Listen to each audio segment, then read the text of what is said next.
सो इस वीडियो में बात करने वाला हूं बैंकिंग और फाइनेंस सेक्टर की एक दिग्गज कंपनी आरईसी लिमिटेड का, यानी कि रूरल इलेक्ट्रिफिकेशन कॉर्पोरेशन लिमिटेड के बारे में। अगर इसका करंट प्राइस देखें तो 394 का है और 52 वीक हाई से लगभग 38% का डिक्लाइन कर चुका है।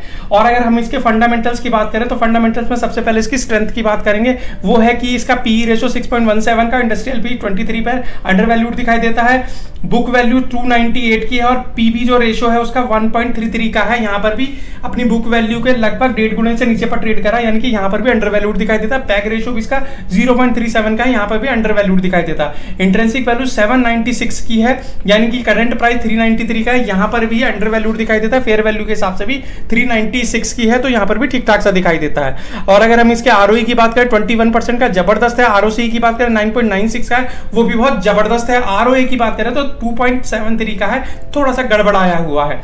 अगर हम इसका 3 ईयर का कैगर देता है तो 58% का है, बहुत ही जबरदस्त है, यानी अच्छा रिटर्न दिया है स्टॉक ने। अगर डिविडेंड यील्ड की बात करें 4.56, यानी कि 4.5% का तो आपको डिविडेंड ही मिल जाएगा। अगर सेल्स ग्रोथ देखें 18% की, बहुत जबरदस्त है। नेट प्रॉफिट ग्रोथ देखें ठीक ठाक सी 12% की दिखाई देती है। ऑपरेटिंग प्रॉफिट ग्रोथ भी 13% की दिखाई दे रही है, ठीक ठाक सी है। अगर एफआईआईएस की होल्डिंग देखें 19% की है और जो डीआईएस की होल्डिंग देखें वो भी 15% की है। अगर हम अब इसकी वीकनेस की बात करें तो वीकनेस में सबसे बड़ी वीकनेस है इसका बीटा 1.87 का है, यानी कि स्टॉक में बहुत वॉलेटिलिटी दिखाई देती है। दूसरी वीकनेस इसके आरओए 2.73 का है, यानी एसेट क्वालिटी कुछ खास दिखाई नहीं देती है। अगर पिट्रोस की स्कोर देखें 4 का है, काफी कम है पिट्रोस की स्कोर भी।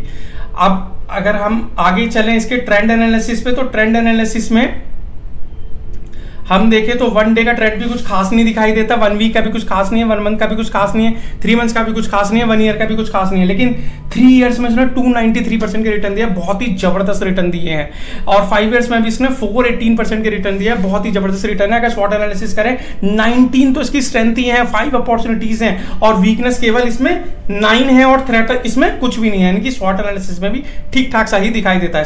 स्कोर का ड्यूरेबिलिटी स्कोर देखें तो 40 का है, काफी कम दिखाई देता है, यानी कि 50% से ही चांसेस हैं अभी इसमें थोड़े से। वैल्यूएशन स्कोर थोड़ा सा अंडर वैल्यूड दिखाई देता है, पर उतना अंडर वैल्यूड नहीं है। मोमेंटम स्कोर भी देखें 31 का है, कुछ खास नहीं है, क्योंकि जो आरएसआई भी है वो 46 पे है, इसलिए मोमेंटम स्कोर भी कम है। ओवरऑल स्टॉक ठीक ठाक है, पर अच्छे आगे आने वाले समय में कुछ अच्छा कर सकता है। अगर आप मेरे चैनल पर नए हो तो यार चैनल को सब्सक्राइब करना ना भूलें, और अगर वीडियो में दी हुई जानकारी आपको अच्छी लगी हो, वैल्यूएबल लगी हो, लाइक और शेयर जरूर करें। स्टॉक मार्केट से रिलेटेड या पर्टिकुलर इस स्टॉक से रिलेटेड आपका कोई क्वेश्चन है तो उसे कमेंट बॉक्स में भी जरूर लिखें। तो ओवरऑल स्टॉक में देखो, स्टॉक ठीक ठाक है, लेकिन लॉन्ग